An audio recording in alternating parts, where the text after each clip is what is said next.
Of course, we're all allies. We all have solidarity issues, but can we go beyond? Can we actually find out what lies at the root of prejudices? What lies at the root of normative assumptions about sexuality and sexual preferences? How difficult it is to bust these assumptions.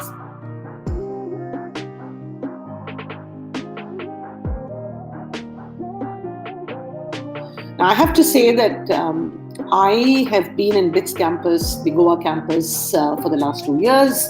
I do not know of any particular initiative on this matter, or indeed of any activities related to this particular social issue that we all face in contemporary times. That is not to say that the campus is insensitive to issues of any kind of discrimination, but I do think that virtually in all Indian universities, or at least in most Indian universities, the levels of awareness about discrimination generally can certainly go up. This LGBTQ, now you have Q plus and IA. So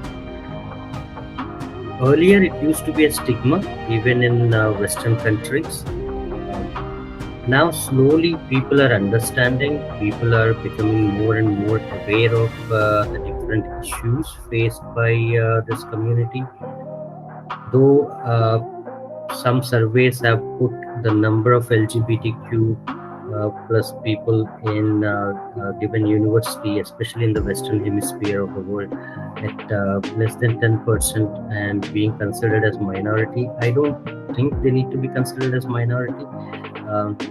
There should be more inclusiveness of these people, because we should not, universities especially should be the safest places for all kinds of people. They should feel safe in universities because they are coming here for education purposes. So they should not be discriminated based on their sexual orientation or gender identity. From my point of view, the situation on campus regarding LGBT community is very implicit and silent. There is a lack of discourse among popular culture. I speculate it may be because of stigma and fear of discrimination, etc. And people may feel hesitant to talk about these issues. I assume anyway that in India, across the board, this is going to be very diverse as far as campus situation is concerned. So I actually believe that there is a huge scope for enhancing awareness about sexuality issues, which I don't think has really entered the public discourse in a meaningful way, and certainly on LGBTQ plus issue. So I think, yes, the general awareness can be enhanced. I think to enhance awareness of this issue, what we need to do is to go beyond the usual things we say, right? That, we respect diversity, we must accommodate difference, and therefore we need to be mindful of the universal rights of all human beings, irrespective of caste, class, creed, sexual preference, and orientation. But these remain sort of verbal, it's rhetorical. It's more ritual, token assertions that we all do. We all do it at the right time, and to me, it seems to be more token. So if I think hard about how to enhance awareness or how to improve awareness in the campus situation, I think it would have to take the form of serious debates and discussion. Now, these can be structured around several things. It can be structured around, cultural expression like movies. These can be structured around legal initiatives. What have been the legal initiatives that we've had in India about this issue? Do we really have an anti-discrimination code? Do we really take seriously issues like quota? Do we take seriously issues about discrimination in employment and education? And these can't be done just overnight. So these can only be done when we broaden public discussion on these issues through several prisms. For improvement, what I feel it can be some kind of community level initiatives by community people to promote knowledge, more knowledge about LGBT community, and also some kind of workshops related to promoting more discourse regarding LGBT community. One thing I would say is having more literature in libraries on LGBTQ associated issues would definitely help, to enlighten and educate the community. As far as the policies are concerned, I think there are some national level policies in place that are being implemented on the campus. We can take the legal options, so we could have a panel with a high court judge, we could have a panel with a film artist, a creative artist, we could have a panel discussion with writers. So I think the first thing we would need to do to enhance awareness is to really talk about it as publicly as possible, talk about it as creatively as possible, and talk about it as seriously as possible. So I'm saying that if we have to think about awareness and sensitization campaigns, we have to take this really seriously. And I would say that we need to do this, of course, for LGBTQ plus, but also for larger issues like sexual discrimination. The fact is that discrimination comes in various shades, and there is a lot of discrimination against many entities. It can be class, it can be caste, it can be gender, it can be intersectional gender identities like this one. So I think we really need to start thinking seriously about variety of campus situations in India, particularly in places like BITS or in other engineering institutes, which tend to be traditionally male-centered. They are traditionally, they cater to a demographic that's predominantly male. So I think anyway, given that the gender ratio is so skewed and so disproportionate, we will really need to step our act in enhancing larger awareness about gender sensitization. As a faculty member, I feel it is our responsibility to provide a safe and inclusive culture and environment to the student for their overall growth and well-being. And once we provide that kind of safe environment, they would feel free to express themselves, and that would also impact their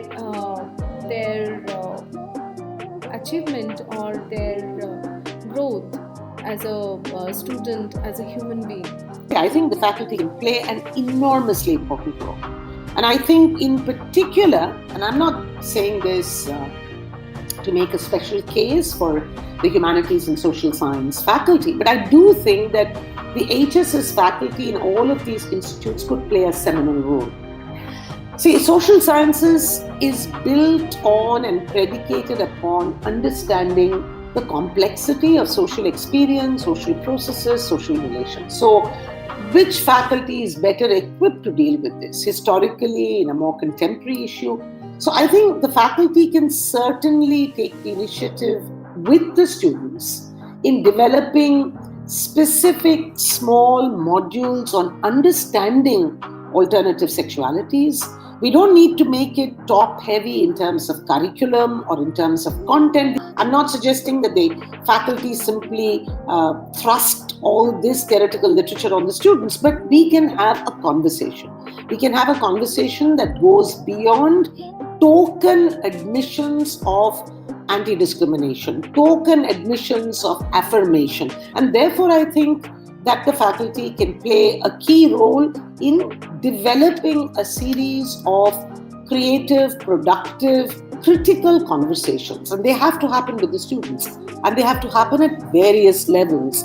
I've been a warden for quite a few years now, so not only the LGBTQ issues, any kind of issues, we are always there to listen to the students, um, which we have been doing for a long time. And most of the students do feel free to come and talk to the faculty.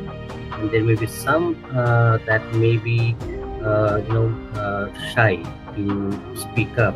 And uh, for them, of course, as a faculty, we do encourage people to come and talk to us. Uh, Most of them face some difficulty in the initial semester or two because of getting adjusted to the new environment. Uh, More than the faculty, I think the peers and the senior students can help them out and suggest that if they have to confide in a faculty, they can suggest, okay, you can go and meet this faculty and talk to them. uh, so that will help. From the faculty side, we are always open to listen to the students, their concerns, and try to help them out in whatever way we can. I also think that when we think about campuses like BITS, we need to also think a little bit about the constituencies that make up a campus like, say, BITS. You have students, you have people who work on projects, you have PhD students, you have the faculty, and you have an admin staff. These are all very different constituencies with very different sets of concerns. So you will not be able to speak to everybody across the board. So this has to be a long-term process of steady sensitization, and I therefore think that the faculty has to play a key role along with students in instituting a set of important initiatives. I actually did read the write-up on Anchor, and I also saw some of the initiatives that Anchor has been associated with, particularly the panel discussion, which I have actually enjoyed quite a lot. The role of Anchor in this particular issue is obviously important. Anchor provides a platform for voicing their challenges and issues. I feel more visibility is required for Anchor. After knowing about Anchor and their activities, now I can say that yes, there is a platform regarding discourse related to LGBT community. But I think more visibility is required at this point. One of the things that these kind of organizations are doing in countries, for example, say the United States, is that they do have campus parades during the Pride Month. That's one thing. And then the other thing is that to educate people, educate the juniors and your friends. And once you start that culture, once you say that, okay, there is an organization that is willing to listen to you, I think over a period of time that message percolates through different years, and then students will feel free to come out. That's one thing that Anchor can do. And again, as I said, the literature, we hardly have literature on LGBTQ issues in the in Indian universities. So that is something that you can push for, and then having that literature and exposure to these different topics will definitely educate people. That's something that Anchor can do in association with the university. It's interesting to see the way they have, in fact, set it up and what they wish to do. It's important that they celebrate the Pride Month.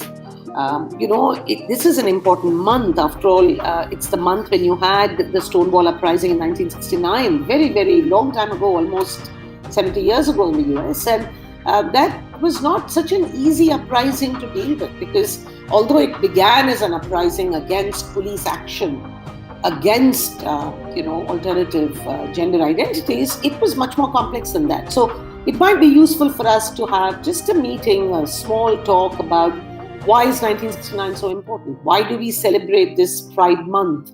What can we do? What is our experience? What is our tradition? So I think there are ways in which we can make the Anchor initiative even more widespread. And it's slowly starting, and I appreciate the efforts of organizations like Anchor, and also looking at the overall scenario in the country. I think we are in the right direction in terms of accepting and appreciating the people who call themselves belonging to any of the LGBTQ plus categories.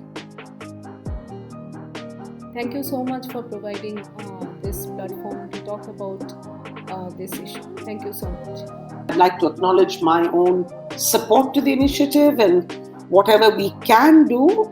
And I speak on behalf of my faculty, but certainly on behalf of myself as an individual. I'm just too happy to extend whatever support I can, give to this particular initiative.